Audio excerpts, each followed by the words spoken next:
Imagine standing at the crossroads of your life, surrounded by a landscape of missed opportunities, broken dreams, and recurring challenges. You look up to the sky and scream, "Why always me?" It's a cry that echoes in the hearts of millions, a universal language of frustration, pain, and seemingly endless struggle. But what if I told you that this question, "Why always me?" is not a statement of helplessness, but a profound invitation to the transformation? What if every challenge, every setback, every moment of pain is actually a carefully crafted opportunity for growth, waiting for you to unlock its potential? Chapter 1. The Psychology of the Victim. Mindset. Let's dive deep into the psychology of victimhood. It's a comfortable trap, a psychological defense mechanism that shields us from taking responsibility for our lives. When we constantly ask, "Why always me?" we're doing something remarkable. We're absolving ourselves of any accountability. Chapter 2. The Comfort of Blame. Think about it. Blaming external circumstances is incredibly relieving. If everything wrong in your life is someone else's fault, your parents, your boss, the economy, the government, then you don't have to do the hard work of changing. You become a passive recipient of life's circumstances, rather than an active creator of your destiny. Chapter 3. The Neurochemistry of Victimhood. Interestingly, there's a neurochemical component to this mindset. When we blame others, our brain releases dopamine, the feel-good hormone. It's a temporary relief, a momentary escape from taking responsibility. But this escape comes at a tremendous cost: personal growth, potential, and ultimately happiness. Chapter 4. The Anatomy of Personal Responsibility. Personal responsibility is not a burden. It's the most liberating concept you'll ever embrace. Let me break down what it truly means. 1. Radical acceptance. Radical acceptance means acknowledging your current reality without judgment. It doesn't mean you like your situation, but you accept it as it is. This is the first step towards change. 2. The power of choice. Every single moment, you have a choice. Not about what happens to you, but how you respond. Your response is your greatest power. When you say, "I choose how I react," you're essentially saying, "I control my life." Let me share a deeply personal story. Years ago, I found myself in a cycle of repeated failures. Relationships crumbled, jobs disappeared, financial stability seemed like a distant dream.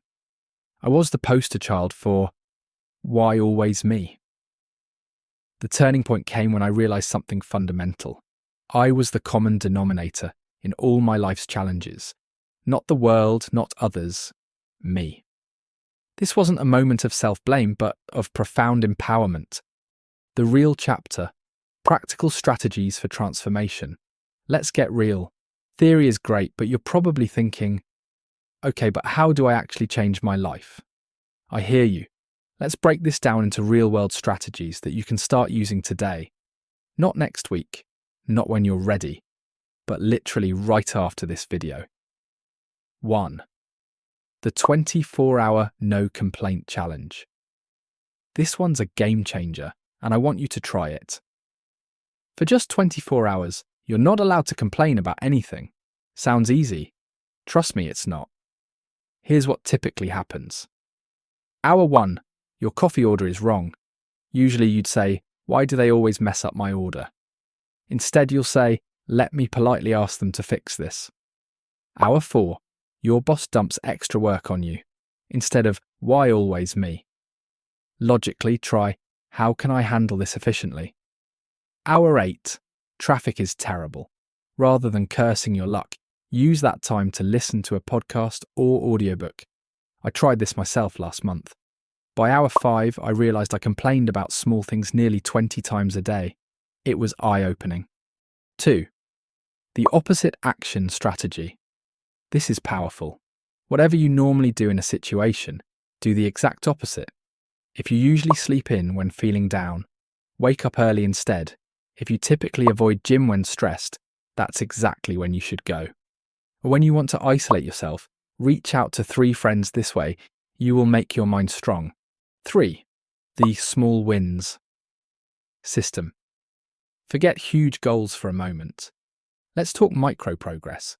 For example, instead of, I need to completely change my life, try, I'll wake up 10 minutes earlier.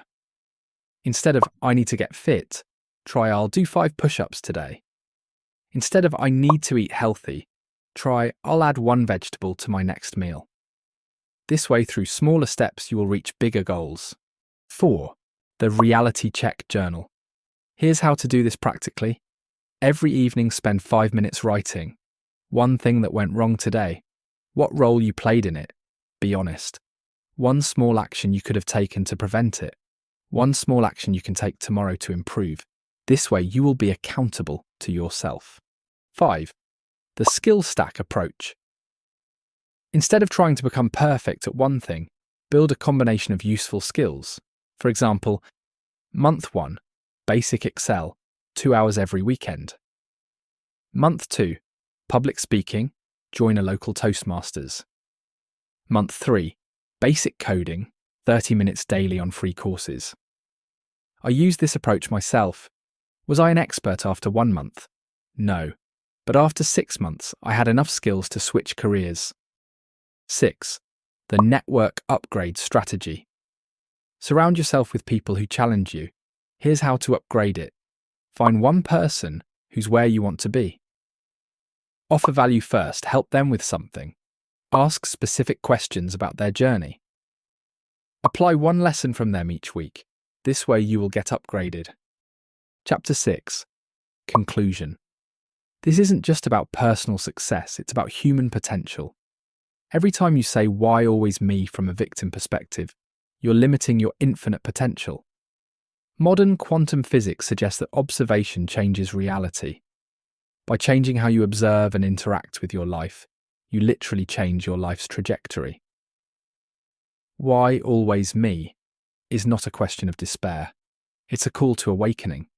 It's an invitation to recognize that you are not just a character in life's story. You are the author, the protagonist, and the director. Your life is not happening to you. Your life is happening because of you. Choose wisely. Choose courageously. Choose responsibly.